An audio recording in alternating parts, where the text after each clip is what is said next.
Personal notice. Danger's my stock and trade. If the job's too tough for you to handle, you've got a job for me, George Valentine.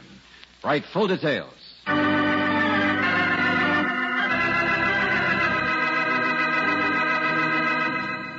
Standard Oil Company of California invites you to Let George Do It. In just a moment, we'll begin tonight's adventure of George Valentine. If you need new tires for your car, now's the time to buy and make your car safe for winter driving ahead. High-quality, first-line Atlas tires are backed by a written warranty that's honored by 38,000 Atlas dealers from coast to coast. And when you buy new Atlas tires, you can get budget terms and a liberal trade-in allowance, too. All in all, you won't find a better quality tire anywhere than an Atlas tire. Stop in tomorrow at any independent Chevron gas station or Standard station where they say and mean, we take better care of your car.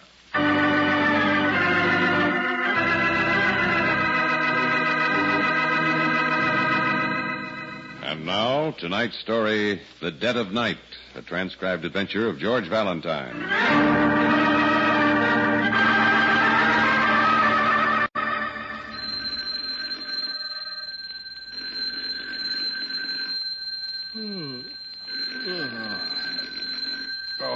Okay. Hello. Mr. Valentine? Huh? Oh, thank heaven. Thank heaven I found you in. Well, at 4 o'clock in the morning, the chances were all with you. I must see you at your office in an hour. Please. Now, wait a minute. Not so fast. Who are you, anyway? Frank Summers. You don't know me, but I've heard about you, and I must see you at your office. Tomorrow morning. Maybe too late for us. It's a matter of life or death. Us? Me and June. We're driving in from the beach, and we just stopped by the phone. We're lucky we haven't met anybody. Police, I mean. Police? If you've ever helped anybody in your life, Mr. Valentine, you've got to help us. And you're going to give me some idea what this is all about, or I will. Later, I will. Well, waking up someone in the dead of night. Police. Matter of life or death.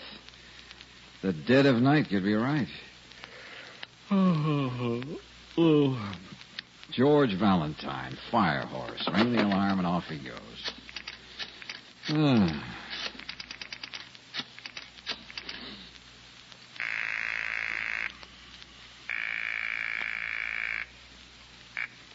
Hello. Whither thou goest, I goest. Huh? Oh, George, what? Just quoting an old friend. Meet me in the office in an hour, Brooksy. Oh, but George. Goodbye, old friend.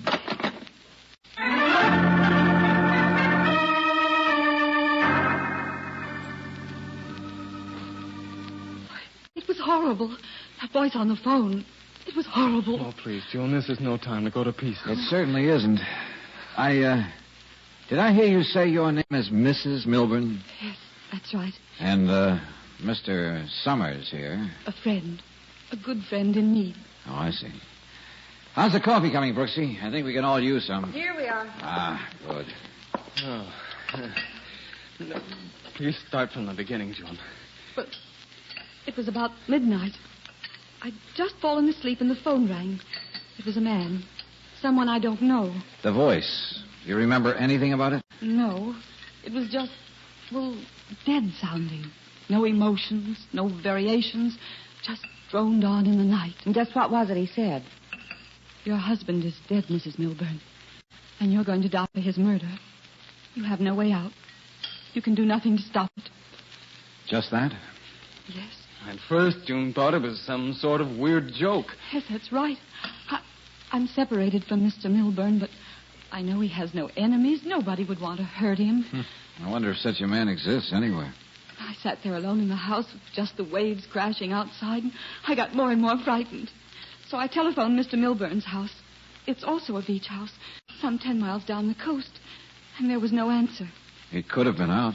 Oh, Bert hardly ever stays out late during the week. He likes to get up early. I got more and more panicky, so I called Frank in town. I saw how upset June was, so I said I'd stop by Mr. Milburn's place and check. And did you? Well, by the time I passed there, I saw a couple of police cars in front of the house, and some men were taking pictures. Oh, I knew the voice on the phone meant what he said. So you went right past and up to Mrs. Milburn's? Yes. Have you, an alibi for this evening, Mrs. Milburn? Alibi? When the police determine the time of your husband's death, I'm afraid they'll want to know where you were then. Well, I was alone. It's the maid's vacation, and it's a pretty deserted stretch of the beach this time of the year. Many of the houses are already boarded up. People don't usually have convenient alibis. That's true. Well, just what did you want me to do, Mr. Summers? Is there any chance of tracing that call to Mrs. Milburn? If we could only know who called, he himself is probably the murderer. Tracing a call like that would be impossible. Well, during the evening, I called several people from my house. Would that help? The police would say you could have called from your husband's place. You mean after I killed him, I didn't kill him. I didn't. Mr. Valentine, find out from the police what really happened and find the man who called. We have no place else to go for help. Well, now, if I get into this, Mrs. Milburn, I'll have to pass on to the police whatever I find, no matter whom it hurts. Of course. Until I get a chance to talk to Lieutenant Johnson, that's about all we can do.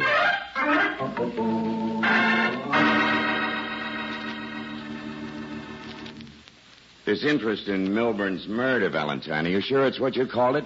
Academic? Why, Johnson, the tone of your voice cuts me to the quick. You'll heal. I saw the story in the morning paper, and it sounded real fascinating. Which part of it? Well, the setting. You know, deserted stretch of beach, fog rolling in from the ocean, violent stalking, to coin the phrase, in the dead of night. A man's as dead at noon as he is at midnight. Oh, is that when the coroner set the time of death? No, 10 o'clock. Somebody shot Milburn 4 times. 2 bullets went into him, 1 lodged in the wall, and the 4th smashed a desk clock. Stopped at 1 minute of 10. The doc says that's about right. The murder weapon found yet? No, under the ocean so handy it may never be found. You'll find Mrs. Milburn, though, won't you? How'd you know that she wasn't? Oh, yeah. Yeah, the papers. Hey, look, any special reason for such hot interest in Mrs. Milburn's whereabouts? The paper... I know. The paper didn't say. Now, Johnson, if I knew a little more, I might help a little more. And if we needed your help, we'd ask for it. Oh, Lieutenant. Heck, I guess there's no reason you shouldn't know. Why, thanks. Mrs. Milburn left her house in a hurry for a darn good reason. The DA had a letter in the mail this morning. It was from the late Mr. Milburn. What? If anything ever happened to him, it said, he wanted his wife picked up. Cute. So, if that's all you want to know, Valentine, if there's nothing else you want to confide in me. Oh, no, thanks. You've been a pal, Johnson.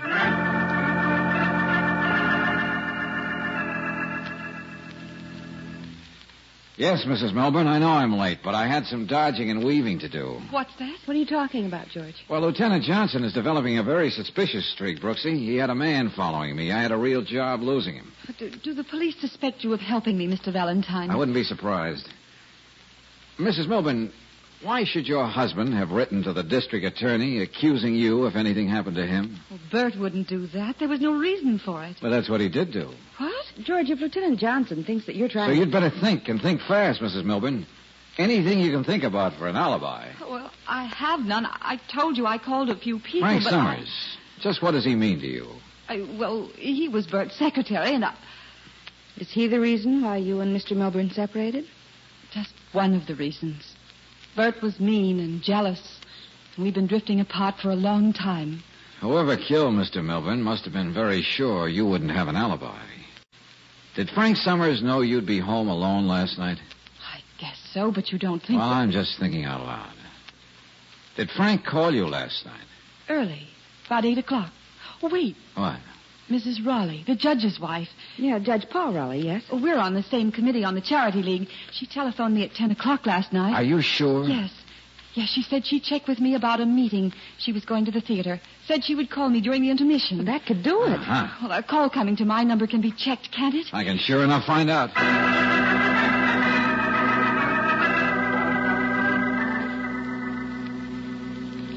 Take it easy, Mr. Valentine. It'll take a few minutes more before I can give you the answer to your question. Sorry, Mr. Varney. We're pretty efficient here at the telephone company, but within limits. Within limits, yes, sir. Frankly, when you first mentioned Mrs. Milburn's name, I thought, my goodness, not another change. I beg your pardon. Well, I'm afraid Mrs. Milburn is a lady, let's say a little difficult to please. Oh, in what way?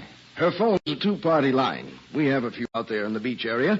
As a matter of fact, some of our older instruments are out there. Obviously, we replace them as quickly as we can, but the congested city areas get first preference, and then we go... About Mrs. Milburn. Oh, yes. Well, she's had her party changed several times. In one case, she said she was sure the other party was listening in on her conversations. In another, the party was using the telephone too often, and she had no chance to use it. Well, that's understandable. And she also had us change the phone from her bedroom to the living room, and from the living room to the hall. Why, to send a maintenance truck all the way out to the beach each time... Yeah, I see your point. Yes. The lady's been, to put it bluntly, an expensive pest. Of course, we're anxious to give whatever service we can to our subscribers, but... Oh, there we are. Excuse me. Yes? Oh, yes, I see. Toll call. Beach View 4586. 10:05. And 1 or 3 minutes after midnight. Yes, indeed. Thank you. And thank you. Thanks a lot.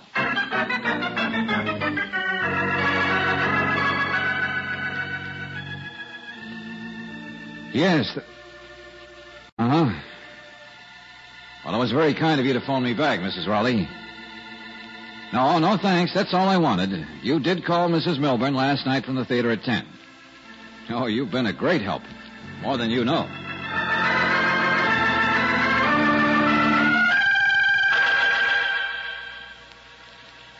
So your interest was academic, eh, Valentine? We went through that, Johnson. I couldn't betray the confidence of my client. Please try to understand, Lieutenant. He does. He's just saving up ammunition for next time. Miss Brooks, what would I do without you?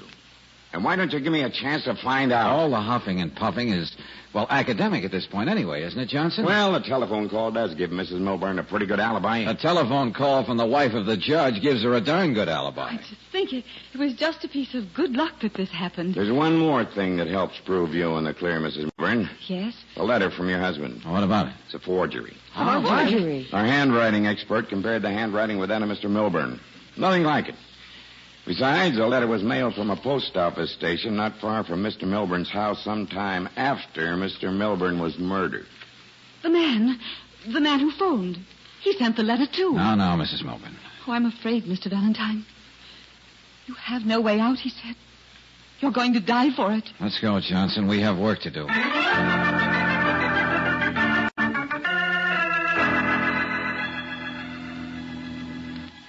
If you'll stop sputtering, Mr. Doremus, I'll explain to you why Sergeant Collins detained you here. I'm an attorney, Lieutenant, and I assure you I know my rights. I left orders that anyone who showed up here at Milburn's place be held for me to see. And so, here we are. I was Mr. Milburn's attorney and friend, I might add. So obviously I came out to see if I could be of any help in finding his murderer. Well, then that's just fine. You can tell me what you know. You have suddenly become a bit close-mouthed, Mr. Doremus. Because Why? I find it unpleasant to implicate anyone, even anyone I haven't particularly liked for a long, long time. You'd better be more specific. I mean Mrs. Milburn. What is your particular reason for pointing a dainty finger in her direction? Well, she stood to benefit greatly by Mr. Milburn's death at this particular time. Meaning? Mr. Milburn was about to change his will and leave his wife completely out of it. However, there's one thing that puzzles me, to be completely honest. To be completely honest, is very desirable. Milburn told me I'd be the only one to know of his plans. He would tell nobody else, especially Mrs. Milburn. You're sure? I'd swear to it. Milburn spoke to me on the telephone only, and I told nobody. So, Mr. Doremus, there's really no reason for you to think that Mrs. Milburn's an ambitious, driving woman. She made Mr. Milburn's life miserable, and she had an eye on young Frank Summers.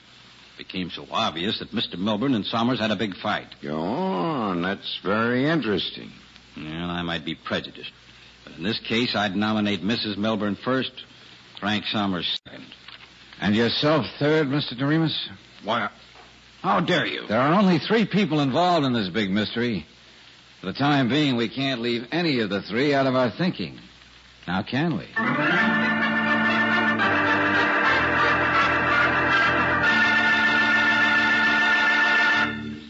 We'll return to tonight's adventure of George Valentine in just a moment. For a minute, think back to the last time you bought a quart of motor oil for your car. Can you remember what prompted you to buy that particular brand? Was it because that just happened to be the only brand sold, or was it because you really thought it was the best brand of oil for your car? Motor oil is mighty important to you. It can save you money or it can cost you money. That's why I'm sure you'll be interested in these performance reports on heavy-duty RPM motor oil. A fleet of taxicabs was able to reduce engine wear 71% and greatly increase the time between overhauls. In another performance report, a fleet of cabs using another oil had to be overhauled every 35,000 miles. Now, using heavy-duty RPM motor oil, these same cabs average 100,000 miles between overhauls. And heavy-duty RPM gives extra protection against gum, acid, and corrosion. If you want top protection and top performance in your car, if you want to increase time between overhauls and reduce repair bills, if buying the best brand of motor oil is important to you, then switch over now to heavy-duty RPM motor oil at any independent Chevron gas station or standard station where they say and mean we take better care of your car.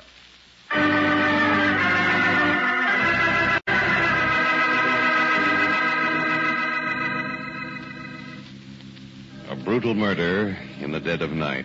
A lonely beach house in which violence flares up for a brief moment and then, like a stone thrown in the nearby ocean, leaves widening circles of suspicion. The leading actors? The widow, who has an unbreakable alibi but still has a very good motive. An earnest young man who has come between her and the husband. And the dead man's attorney, who seems to be an enigma. In one breath, he admits he hates the widow. In the second, he defends her by saying she couldn't have known about the all-important change in the will. Yes, even if your name is George Valentine, you find the case a real challenge. Well, I told you Frank wouldn't be home, Johnson.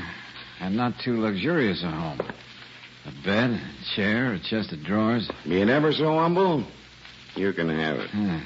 Well, as I get it, Frank's only been out of college a couple of years. Syracuse. The Army had him for 3 years. Suits are still in the closet. The valises. He isn't running, Johnson. Why should he be? Just checking. Lieutenant! Lieutenant! Yeah, what is it, Fennelly? A call came for you on the car radio. Yeah? They want you to go over to 863 Marston. Huh? A place rented to a Mr. Doremus. Doremus? Yes, sir. They said it was a case for homicide.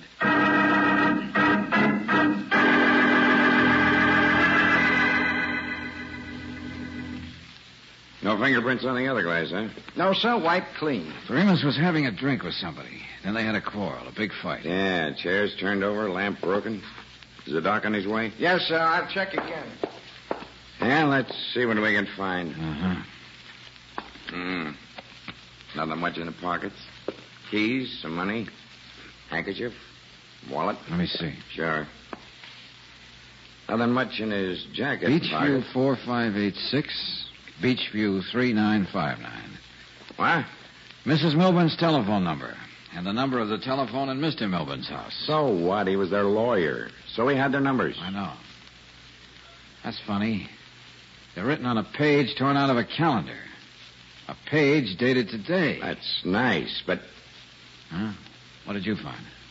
Doremus's hand. Huh? Touched right in his hand. What is it? Phi Beta Kappa key, Syracuse. Come on. Now we're going to look for Frank Summers for real.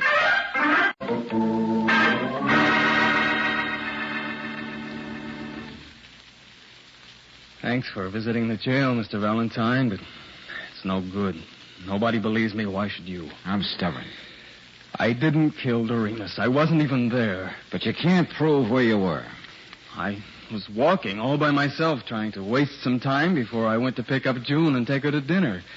That's where you and Lieutenant Johnson found me, at June's. I wasn't running away. And you have no way of explaining the Phi Beta Kappa key in Doremus's hand. Johnson insists Doremus tore it away from you in the struggle. I don't know where the key came from. I never missed it. I thought I had it. Are you playing this hand face up with me, Buster? Yes. Okay. Do you have any idea who might have phoned Mrs. Milburn that night after the murder? No. Lieutenant Johnson is sure it was me, because I was the only one who knew June would be alone that night. He said I disguised my voice. Frank, man to man, what kind of fellow was Bert Milburn? Huh? Well, was he mean and nasty? Did he have many enemies? no. It makes me feel like a heel, but he wasn't. I couldn't help falling in love with June. She had me spinning on my head. I fell in love with her. Now. Okay, kid. Keep your chin up.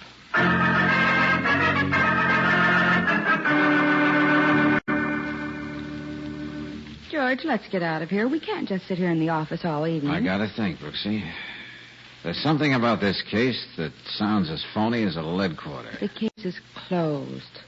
Why, Johnson has enough evidence on Frank Summers to lock the cell and throw the key away. Sure, I know. Oh, I feel sorry for Mrs. Milburn. Her first husband and then Frank. She just sat there in Johnson's office stunned. Yeah. You're not even listening to me, George. Well, might as well try out this new typewriter ribbon. Now is the time for all good men to come to the aid of their party. Now is the time for all good men to come to the aid of their party. Party. What? That's it. Oh, Brooksy, you're wonderful. You're the smartest, the most talented. Hey, Don't argue. Just hang on.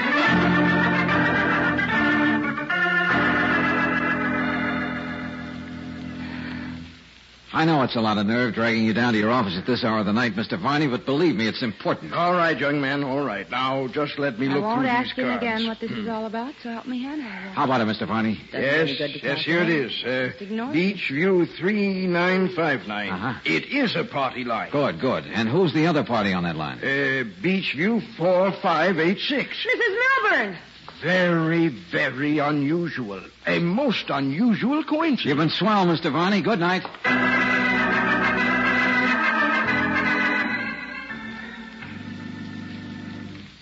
Yes, Lieutenant Johnson, we just finished the report in the Doremus case. What does it show, Doc? Cause of death, poisoning by phenylicide. Phenylicide. Something new? No, not particularly. Well, can one just, get it? No, I'm afraid not, young lady, but people have been known to forge prescription blanks. Oh. And it'll take some doing to trace down the drugstore where it might have been bought. Just a hunch, Dr. Barton. Yes? But exactly how does this poison work? What do you mean? Well, it doesn't work slowly the way some poisons do, huh? It works instantly, doesn't it? Well, yes. As a matter of fact, it does. It had to be something like that. Listen to this, Johnson. Just how quickly does it work? Every muscle in the body becomes rigid, all at once. But, George, what are you driving at? You get it, don't you, Lieutenant? If Doremus's fist was clenched like that at the moment the poison took effect, how did that college key get into his hand? It was forced into it. And certainly Frank didn't do it. Come on, let's go to the jail and talk to him once more.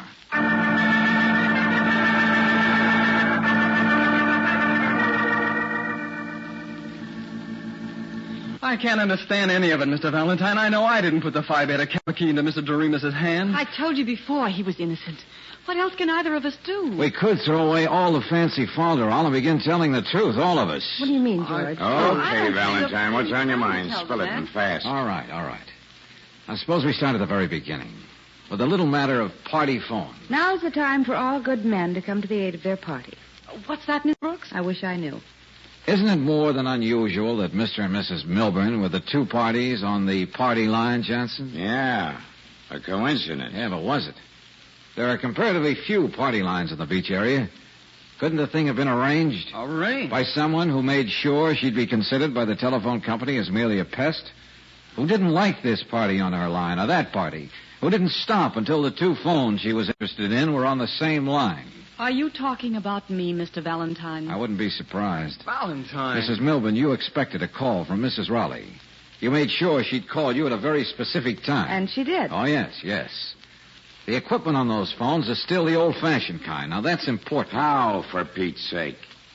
Mrs. Milburn, you had your hand on the telephone box in your husband's house, and you heard the slight vibration. The phone was ringing in your house, miles up the beach, and it was ringing on time.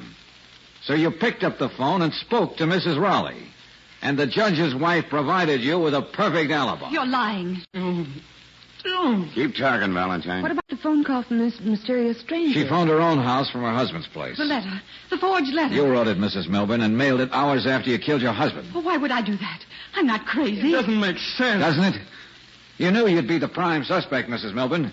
So why not make it look as though someone were trying to implicate you?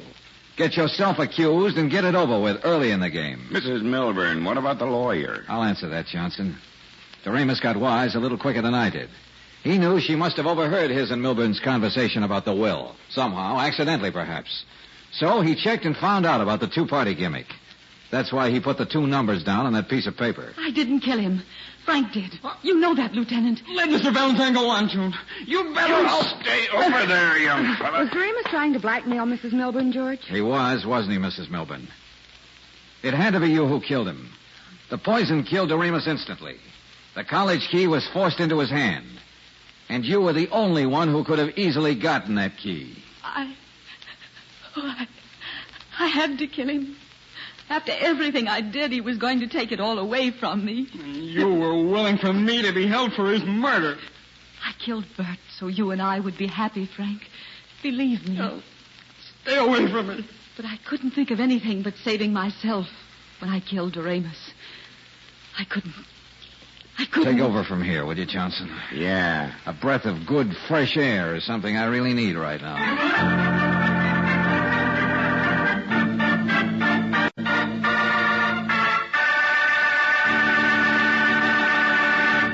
If it's peak performance you want from your engine, then it's Chevron Supreme gasoline you want in your tank. With Chevron Supreme, you get not one, not two, but all 8 high-performance qualities. Quick starting, fast warm-up, smooth acceleration, area blending, anti-knock, vapor lock prevention, economy mileage, and full power. Your engine needs all 8 to do its best. So if driving's a chore, get the gas that gives you more. Fill up with Chevron Supreme gasoline at any standard station or independent Chevron gas station where they say and mean we take better care of your car.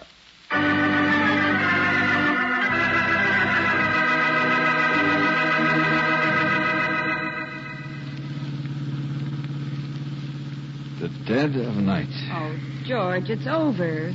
Stop thinking about it. Yeah. But this thing really hit me for once, Angel. The night can be beautiful, too. Look at the moon over the ocean. The long-range plans she made about a man she once loved and then carefully carried them out. With him lying there, dead. Yes, I know. And shooting at that clock to fix the time so that the telephone gag would work. Making all those preparations with a phone. Pull over and stop the car, George. Huh? Now, don't argue.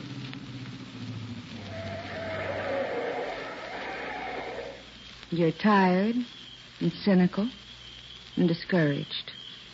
And you don't believe in womanhood at all, do you?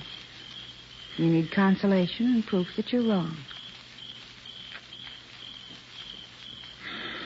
Oh, thanks. Think nothing of it, darling.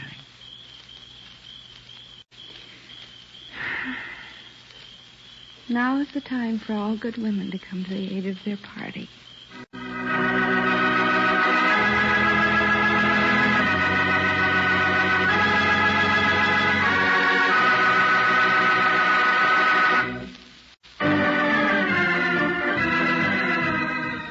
Tonight's transcribed adventure of George Valentine has been brought to you by Standard Oil Company of California on behalf of independent Chevron gas stations and standard stations throughout the West.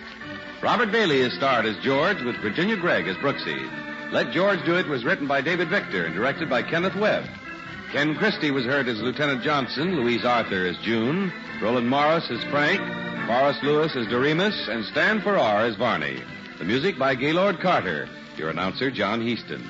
Listen again next week, same time, same station, to Let George Do It. Let George Do It is heard overseas through the worldwide facilities of the Armed Forces Radio Service. This is the Mutual Don Lee Broadcasting System.